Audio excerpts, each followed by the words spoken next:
சற்றுமுன் வெளியான தகவல். பெண்களுக்கு 5,00,000 வரும் அரசின் அருமையான திட்டம். வட்டி கிடையாது. எப்படி பெறுவது? அது தான் பார்க்க போறோம். நீங்க நம்ம சேனல சப்ஸ்கிரைப் பண்ணாம இருந்தீங்கன்னா, மறக்காம லைக் பண்ணிக்கோங்க. சப்ஸ்கிரைப் பண்ணிக்கோங்க. லக்பதி திதி யோஜனா என்பது முழுக்க முழுக்க பெண்களுக்கு நிதி உதவி வழங்குவதை நோக்கமாக கொண்டு ஒன்றிய அரசால் கொண்டு வரப்பட்டது. இந்த திட்டத்தின் கீழ் வட்டியில்லா கடன் பெறலாம். இந்நிலையில் லக்பதி திதி யோஜனா திட்டம் குறித்தான முழுமையான தகவல்களை தற்போது பார்க்கலாம். பெண்களுக்கான பல்வேறு விதமான நலத்திட்ட உதவிகளை ஒன்றிய மாநில அரசுகள் வழங்கி வருகின்றன. இன்றைய காலகட்டத்தில் பெண்கள் எல்லா துறைகளிலும் ஆண்களுக்கு நிகராக தடம் பதித்து கொண்டிருக்கின்றன. அவர்களின் நலனுக்காக அரசும் பல திட்டங்களை அறிமுகப்படுத்தியுள்ளது. அந்த வகையில் ஒன்றிய அரசு லக்பதி திதி யோஜனா திட்டத்தை செயல்படுத்தி வருகிறது. இந்த திட்டம் குறித்து தற்போது முழுமையாக பார்க்கலாம். 3 கோடி பெண்களை செல்வந்தர்களாக மாற்றுவதை நோக்கமாக கொண்டு லக்பதி திதி யோஜனா திட்டம் கொண்டு வரப்பட்டது. மகளிருக்கான நிதி உதவியை மேம்படுத்தும் விதமாக கொண்டு வரப்பட்டுள்ள இத்திட்டத்தின் வாயிலாக வட்டியில்லா கடன் வழங்கப்படுகிறது. பெண்களுக்காக மட்டுமே செயல்படுத்தப்பட்டு வரும் இந்த திட்டத்தின் மூலம் தகுதி வாய்ந்தவர்கள் ரூபாய் 5,00,000 கடன் வழங்கப்படுகிறது. சுய தொழில் துவங்கி தொழில் முனைவோர்களாக விரும்பும் பெண்கள் இந்த திட்டத்தின் வாயிலாக கடன் பெறலாம். தங்களின் பொருளாதார நிலைமையும் மேம்படுத்தி கொள்ளலாம். இந்த திட்டத்தின் கீழ் கடன் பெறுவதற்கு பெண்கள் சுய உதவி குழுவில் SHG இணைத்திருக்க வேண்டும். கடன் பெறுவதற்கான செயல்முறைகளை இந்த குழுக்கள் எளிதாக்கும். இதன் மூலமாக எளிமையான வகையில் இந்த திட்டத்தின் கீழ் பெண்கள் கடன் பெறலாம். கடந்த 2023ஆம் ஆண்டு ஆகஸ்ட் 15ஆம் தேதி ஒன்றிய அரசால் லக்பதி திதி யோஜனா திட்டம் அறிமுகம் செய்து வைக்கப்பட்டது. தொழில் துவங்குவதற்கான திட்டத்துடன் தேவையான ஆவணங்களுடன் SHG அலுவலகத்தை அணுகி லக்பதி திதி யோஜனாவின் கீழ் கடன் பெறுவதற்கு விண்ணப்பிக்கலாம். இந்த திட்டத்தின் கீழ் தகுதியான நபர்கள் ரூபாய் 5,00,000 வரை கடன் பெற்று வட்டி எதுவும் இல்லாமல் அசல் தொகையை மட்டும் திருப்பி செலுத்தினால் போதும். லக்பதி திதி யோஜனா திட்டம் பெண்களின் வாழ்க்கை தரத்தை மேம்படுத்துவது, வேலைவாய்ப்பு வழங்குவது, அவர்களுக்கான வருமானத்தை அதிகரிப்பது போன்றவற்றை நோக்கமாக கொண்டுள்ளது.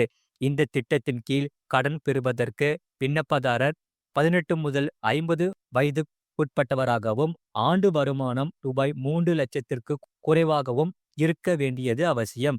இத்திட்டத்தின் கீழ் கடனை பெறுவதற்கு 18 முதல் 50 வயதுக்குட்பட்ட பெண்கள் விண்ணப்பிக்கலாம்.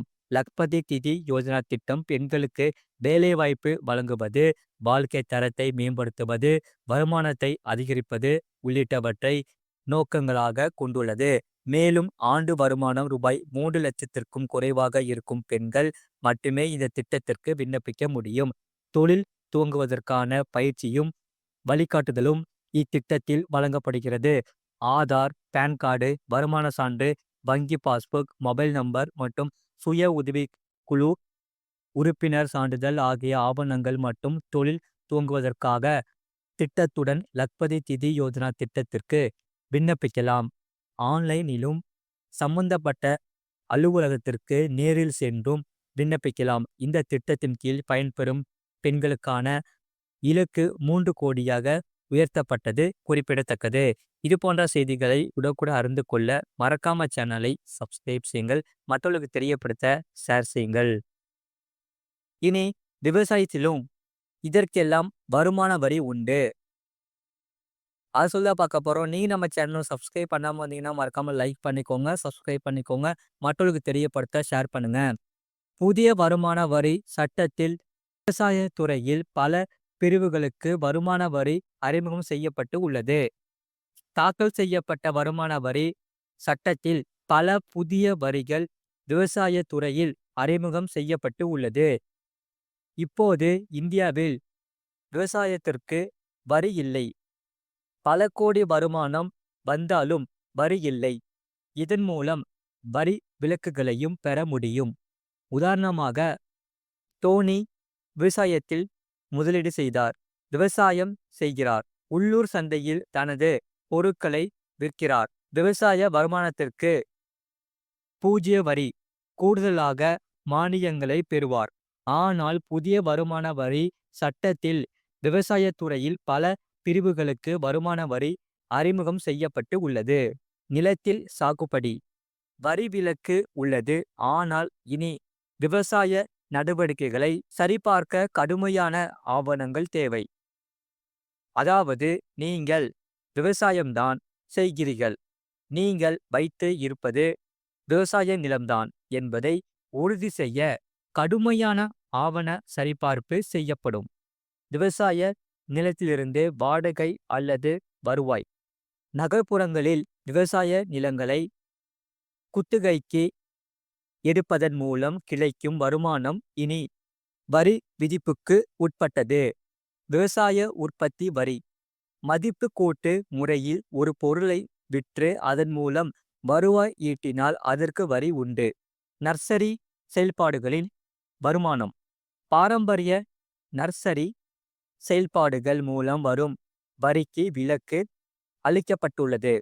அதே நேரத்தில் வணிக நர்சரிகளுக்கு வரி விதிக்கப்படுகிறது. பால் பண்ணையிலிருந்து வருமானம் பால், கோழி மற்றும் மீன்வள வருமானம் இப்போது முழு வரிக்கு உட்பட்டது. விவசாய வருமானமாக கருதப்படுவதில்லை. விவசாயம் சார்ந்த தொழில்கள் தற்போது உள்ள வரி சலுகைகள் புதிய சட்டத்தில் குறைக்கப்பட்டுள்ளன.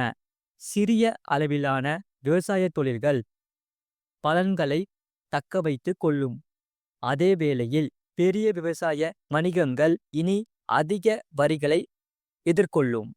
வருமான வரி சட்டம் வருமான வரி மசோதா 2025 என அழைக்கப்படும் புதிய வருமான வரி மசோதா ஏப்ரல் 1, 2026 முதல் செயல்படுத்தப்பட உள்ளது. இந்த மசோதா நாடாளுமன்றத்தில் தாக்கல் செய்யப்பட்டு உள்ளது. தற்போதுள்ள வருமான வரி சட்டம் 1961 மொத்தம் 298 பிரிவுகளை கொண்டுள்ளது. இந்த புதிய ஐடி மசோதாவில் இது 536 உட்பிரிவுகளாக அதிகரிக்கப்பட்டுள்ளது. தற்போதுள்ள வருமான வரி சட்டம் 1961க்கு பதிலாக கொண்டு வரப்படும் மசோதா நிறைவேற்றப்பட்ட பிறகு இது வருமான வரி சட்டம் 2025 என்று அழைக்கப்படும்.